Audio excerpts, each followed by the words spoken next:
करने के लिए कांग्रेस के पूर्व अध्यक्ष अनिल शर्मा जी, जिन्होंने आज बीजेपी का दामन थामा है। सर, क्या वजह है कि बीजेपी में आ जाए आप?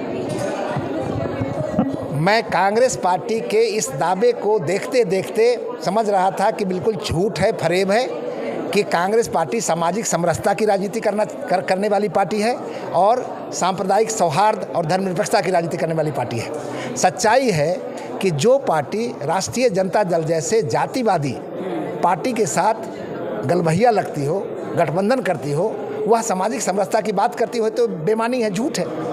और उसी तरह से जब धर्मनिरपेक्षता की बात आप करते हैं, सेकुलरिज्म की बात करते हैं, तो वहाँ पक्षपात नहीं होता है। जब एक तरफ रोम में होता है मदर टेरेसा का सेंटहुड का कार्यक्रम, वहाँ तो आप भेजती हैं क्रिश्चियन रिप्रेजेंटेटिव सोनिया जी, और यहाँ जब राम मंदिर का होता है आमंत्रण, तो वहाँ पर आप आमंत्रण भी ठुकरा देती हैं। तो ये शो करता है कि आपका अप्रोच कॉमनल है, आपका अप्रोच सेकुलर नहीं है। सेकुलर का मतलब होता है सर्वधर्म समभाव। तो मैंने महसूस किया कि इनके दोनों के दोनों दावे हैं वो झूठ हैं, तो लाजमी तौर पर मैंने समझा कि उचित नहीं है कि उन्हीं को साथ दिया जाए। इस देश में सचमुच दो धाराएं चल रही हैं। एक धारा है सनातन को मिटाने की और दूसरी धारा है सनातन को बचाने की। मैं इस बात को मानता हूं अच्छी तरह से कि सनातन भारत की आत्मा है। अगर सनातन का खात्मा होता है भारत से, तो भारत मृत प्राय हो जाएगा। सर, आपने दो चीज़ का जिक्र किया, कहीं ना कहीं जो एक तो इंडिया गठबंधन से नाराज है, दूसरा आप कांग्रेस पे आरोप लगा रहे हैं कि जो सनातन विरोधी है कांग्रेस।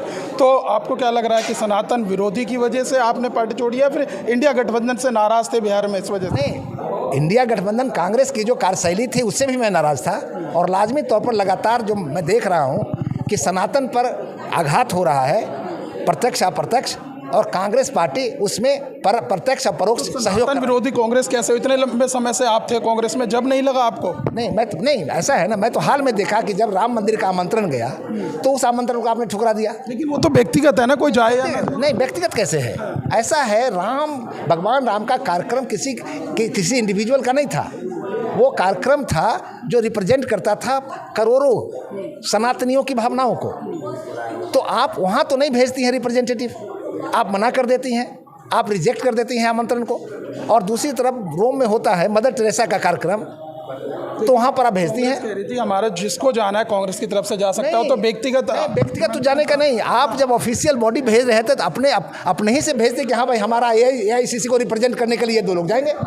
तो यही वजह है नाराजगी की? नहीं, वह भी एक कारण। अच्छा, वह भी एक कारण। लोकसभा का चुनाव सर नज़दीक है, क्या कोई शर्त के तहत आप बीजेपी में आए? नहीं, मैं कोई टिकट सीकर नहीं हूँ और न मैंने कोई शर्त रखा है। हम पार्टी के विचारधारा और नेतृत्व को पसंद करके आए हैं।